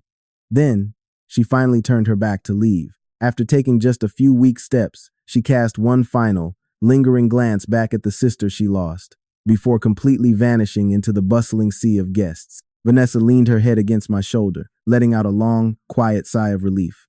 You holding up okay? I asked softly. I'm totally fine. She tilted her head up, giving me a bright, genuine smile. Come on, let's go. We still have a ton of guests left to toast. As the epic night finally wrapped up, our wild group of friends and family began to slowly clear out of the venue. Noah and Tyler had to literally drag a totally hammered Ryan to the getaway car. Even as they practically threw him inside, he hung out the window, hollering, "Ethan, massive congrats on tying the knot, man. Tomorrow, seriously, tomorrow, I'm calling you the exact second I wake up." I couldn't help but laugh. "Yeah, focus on actually waking up first, buddy." Noah aggressively shoved his drunk friend back into the seat and slammed the door shut. Just before Lily hopped into her ride, she sprinted all the way back just to give Vanessa one last massive squeeze. "Vanessa, I'm officially out of here. I'm texting you tomorrow, so you better actually text me back." Okay, I will. Oh, and wait, just one more important thing." She leaned in dangerously close, whispering some highly classified secret right into Vanessa's ear. In a split second, my beautiful bride's face erupted into a bright, blazing red blush. Lily let out a chaotic giggle and bolted straight back to the car, throwing up a massive hand heart out the window before finally shutting the door.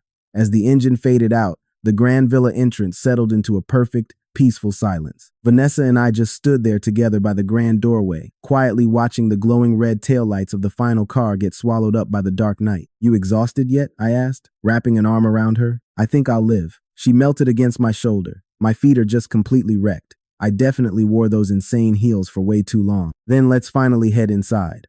Okay. Later that magical night, we pushed open the heavy double doors to the master bridal suite, instantly realizing someone had snuck in to fully deck out the entire place. The luxurious silk sheets and massive comforter were a blazing, passionate crimson red. Thousands of fresh, fragrant rose petals were perfectly scattered all across the plush pillows. Fancy scented candles flickered warmly on the nightstand, right next to a super expensive bottle of red wine and 2 crystal glasses. Vanessa instantly froze in her tracks, completely caught off guard. "Wait, did your mom totally set all of this up?" she stammered. "Who else could it possibly be?" I chuckled, strolling into the room and smoothly picking up the chilled wine bottle. "Wow, she even left us some top-tier wine. You want a glass?" She quickly shook her head. "No way. I have definitely drank way too much today." "Then why don't you go hop in the shower first?" She gave a tired but happy nod and slipped straight into the master bathroom. I crashed onto the edge of the massive bed, just quietly listening to the soothing sound of the running shower water hitting the tiles. Suddenly, sitting there, this entire reality felt almost dangerously too good to be true. It had been years of fighting since the exact day I rescued her from the absolute hell of the Whitmore house. We had faced overwhelming odds to get our revenge and finally find peace. Yet somehow, all those brutal years had flashed by in the literal blink of an eye. Years ago, she was just a gloomy high school girl, hiding in the shadows and barely speaking a word. But tonight, everything was different. The bathroom door clicked open. Vanessa stepped out in a silky nightgown. Her damp hair cascaded over her shoulders, and her cheeks were perfectly flushed from the hot steam. She sat at the vanity and started drying her hair. I walked right over and gently pulled the towel from her hands. "Let me do it," I said softly. She froze for a second, then obediently sat still, letting me dry her hair. "Ethan," she murmured out of nowhere, "was what you said at our wedding true? That it was only a few years?" "What do you mean?" I asked. "You said waiting for me to catch up to you only took a few years." She caught my eye in the mirror. "Did it really not feel that long to you?" I paused, thinking it over for a second. It felt incredibly long, yet so short all at once. "What is that supposed to mean?" she asked. "It felt like forever because you have no idea how ridiculously hard it was for me to wait." I set the towel aside and grabbed the hairdryer. A gorgeous high school girl was constantly wandering around right in front of me, and I had to keep my hands to myself. "Do you have any idea how much self-control that takes for a normal guy?" She burst out laughing. "Then how in the world did you manage?" "Honestly, thanks to our country's extremely thorough criminal justice system, I flicked on the dryer and got to work." The warm air hummed steadily as she sat there in comfortable silence, stealing little glances at me through the mirror. Once her hair was mostly dry, I clicked the machine off and gently tucked a loose strand behind her ear. She looked at me through the reflection, her eyes shimmering with emotion. "Ethan, thank you for waiting for me." I leaned down and pressed a soft kiss to the top of her head. "You're welcome." She spun around in her chair and wrapped both of her arms securely around my waist. Tilting her head up, a mischievous spark flashed in her eyes. "So, does that mean you don't have to hold back anymore?" I raised an eyebrow. "Weren't you exhausted?" "Not anymore. That shower completely woke me up," she whispered, burying her blushing face into my chest. Her voice came out muffled against my shirt. "Besides, tonight is our wedding night." I looked down at her, a huge smile breaking across my face. "Vanessa, do you know exactly who you look like right now?" "Who?" "That bold little girl from years ago who pinned me against a chair in her nightgown and asked if I wanted her to repay me." Her entire body stiffened, and her face went beet red in a split second. Oh my God, you still remember that? Of course I do. I leaned down, lowering my voice to a whisper right by her ear. I ran away back then like an idiot. And now? She asked, looking up at me with sparkling eyes. I'm definitely not running this time, I promised. She smiled, wrapping her arms around my neck and pulling me down to her. The candle on the nightstand flickered gently in the dark. The moonlight pouring in was absolutely perfect, and our night had only just begun. Okay, wait, that ending felt a little too rushed. The author definitely should have kept writing. But whatever, I'm totally used to it by now. The original wedding scene gave us absolutely nothing but a time skip. So, I went ahead and wrote the rest myself as a little epilogue about that infamous ribbon. A few days after the wedding, Vanessa was organizing our closet when she suddenly called out, "Ethan, come here for a second." I walked over and saw her holding up an old, familiar ribbon. It was the exact one tied around the dress from our very first date when we went shopping together. "What's up?" I asked. "Look at this," she said, unfolding the ribbon and pointing straight at a line of tiny, faded writing. I leaned in closer and read the words written in black marker. "For the future, Mrs. Carter." I completely froze. "Wait, when did you write that?" "I didn't." She looked up at me, a playful smile in her eyes. "You did. On that exact day. Don't you remember?" I racked my brain and suddenly remembered. After we finished shopping, the clerk had neatly folded the dress into a bag and tied it off with a ribbon. I actually had taken the bag and scribbled something on that ribbon. "I totally thought you didn't see me do that," I muttered, awkwardly rubbing the back of my neck. "Oh, I saw it." She carefully folded the ribbon up and placed it back in its box. "When I got back to my room that night, I just stared at it for hours." "Then why didn't you ever say anything?" I asked. What was I even supposed to say? She looked up, her eyes shining bright. "Hey, Ethan, are you planning to marry me? What if you had just laughed and said it was only a joke?" I was dead serious even back then. "I know." She stepped forward and wrapped me in a warm hug. "That's exactly why I waited." "Waited for what?" "For the day you would finally make me your wife." I looked down at her, a sudden wave of intense emotion hitting my chest. This amazing girl had noticed absolutely everything from the very start, remembering every single little detail. She just chose to keep it a secret. "Vanessa," I called out softly. "Hmm? Do you know you can actually be pretty scary sometimes?" She blinked in surprise. "Why?" "Because you are way too patient. You managed to hide your love for years, silently enduring that longing for so long without breaking. Weren't you afraid you'd drive yourself crazy doing that?" She paused, thinking about it seriously for a second. "Maybe, but just look at what my patience finally got me." She looked up with the sweetest smile. "It got me you." I froze for a heartbeat, then burst into warm laughter. All right, you are way too good with words." Bonus Chapter 2, Lily's Couple Watching Diary, Lily's Top Secret Private Notes. Date: today. The wedding day. Today's entry. Vanessa and Ethan finally tied the knot. I literally bawled my eyes out like a baby during the whole ceremony. Seriously, I never in a million years imagined that shipping a couple could affect me this deeply. I started shipping these two before they even properly knew each other. I watched them move in together, go on all their cute dates, and now they're finally married. My life is officially complete. Vanessa looked absolutely drop-dead gorgeous today, and Ethan looked ridiculously handsome. We love a happy ending. As they exchanged rings, Vanessa's hands were shaking so much she could barely slip his on. Ethan leaned in and whispered something that made her stomp right on his foot. When the officiant finally said they could kiss, Vanessa instantly shot up on her tiptoes and kissed him first. Ethan completely froze for a split second before melting and wrapping his arms tightly around her. Oh my gosh, I am officially dead from the cuteness. Fast forward to 1 month after the wedding, and I went over to their place for dinner today. Vanessa's cooking just keeps getting better and better. Ethan was right there helping her in the kitchen, and honestly, they moved together in perfect harmony. Watching them, it suddenly hit me that just a few years ago, Vanessa absolutely could not cook. Back then, she practically lived off instant noodles. Vanessa scooped food into Ethan's bowl, and Ethan gently served her some soup. I just sat there watching them, grinning so hard my face actually hurt. My brother elbowed me in the ribs and muttered, "Can you try acting normal while we eat?" I just shot him a look and said, "You wouldn't understand. This is what we call immersive couple shipping." He just rolled his eyes and sighed. "What kind of absolute nonsense is that?" Typical. That is exactly how people who don't understand the art of shipping behave. Jump to 6 months post-wedding, and I just got some totally earth-shattering news today. Vanessa is pregnant. I am absolutely going to be the godmother. Well, okay, technically no one has agreed to that yet, But still, when Ethan broke the news online, he posted a picture of Vanessa's ultrasound right next to a sweet photo of them. His caption only had 4 simple words: level upgraded. Thank you. I instantly dropped a comment saying, "Congratulations, I am officially stepping up as the godmother." And he actually replied, with a single question mark, like, what was that supposed to mean? Was he trying to reject me? Whatever, I don't care. I'm claiming that godmother title anyway. Exactly 1 year after their beautiful wedding, the baby finally arrived. It is a girl. When I went to visit, Vanessa was still recovering at the postpartum care center. She looked absolutely radiant. Ethan was cradling his tiny daughter with this goofy, fiercely proud expression on his face. He looked absolutely nothing like the cold, calculating Carter heir we all knew.